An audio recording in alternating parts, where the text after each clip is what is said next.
Momotaro. Dans une certaine contrée, vivaient autrefois un vieil homme et une vieille femme. Le vieil homme était bûcheron et passait toutes ses journées dans la forêt à couper du bois et à faire des fagots. Pendant ce temps, la vieille femme blanchissait du linge.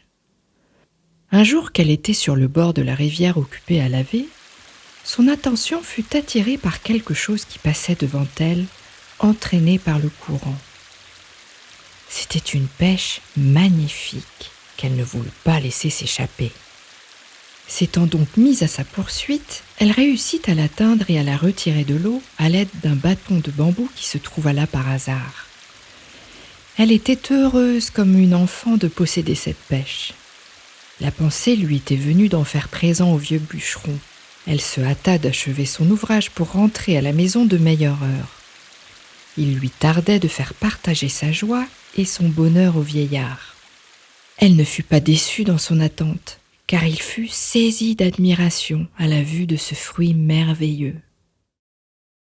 Après l'avoir contemplé ensemble tout à leur aise, ils décident enfin qu'ils le partageront en deux et qu'ils en mangeront chacun une moitié. Mais, ô prodige, la pêche n'est pas plutôt ouverte qu'il en sort un charmant petit garçon. Qu'on juge de l'étonnement des deux vieilles gens à cette apparition subite et inattendue. Ils le considèrent quelques instants en silence et, lorsqu'ils sont un peu remis de leur émotion, « C'est un don du ciel, se disent-ils. Nous n'avons pas d'enfant. Adoptons celui-ci. » Ils le prennent aussitôt dans leurs bras et le comblent de caresses.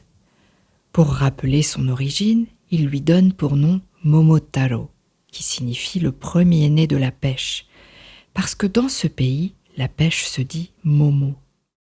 Grâce aux soins aussi éclairés qu'affectueux qui lui furent prodigués par ses parents adoptifs, ses forces physiques ainsi que son intelligence prirent un rapide et heureux développement.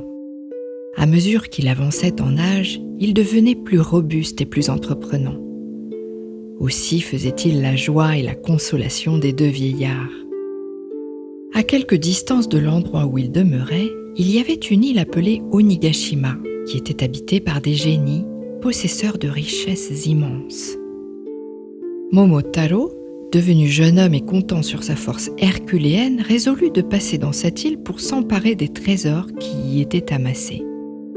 Ayant fait part de son projet à ses parents adoptifs, ceux-ci non seulement l'approuvèrent, mais se mirent immédiatement à faire les préparatifs du voyage. Quelques jours ayant suffi pour réunir tout ce qui était nécessaire, Momotaro prit congé de ses parents et se mit en route. Au moment du départ, la vieille femme lui avait remis une sacoche remplie de petits pains appelés dango, qu'elle avait fait cuire elle-même. Chemin faisant, Momotaro rencontra d'abord un chien qui lui dit « Momotaro, que portez-vous dans votre sacoche ?»« Ce sont, répondit-il, des dingos faits avec le meilleur millet du Japon. »« Si vous voulez m'en donner un, je vous accompagnerai, continua le chien. »« Bien volontiers, fit Momotaro, et aussitôt, tirant un dingo de sa sacoche, il le lui donna. Un peu plus loin, un singe et un faisan se présentèrent successivement sur le bord du chemin. Ayant fait la même demande et la même proposition que le chien, ils reçurent, comme lui, chacun un dingo. Puis, tout à coup et comme par enchantement, ces trois animaux se trouvèrent vêtus en guerriers. Momotaro s'embarqua ensuite avec sa petite troupe et après une heureuse navigation de quelques jours, le navire aborda à l'île des génies. À ce moment, la porte d'entrée du château était fermée. L'enfoncer et se précipiter à l'intérieur, ce fut l'affaire d'un instant. Cependant, les serviteurs des génies se jettent à la rencontre des assaillants et font tous leurs efforts pour les arrêter.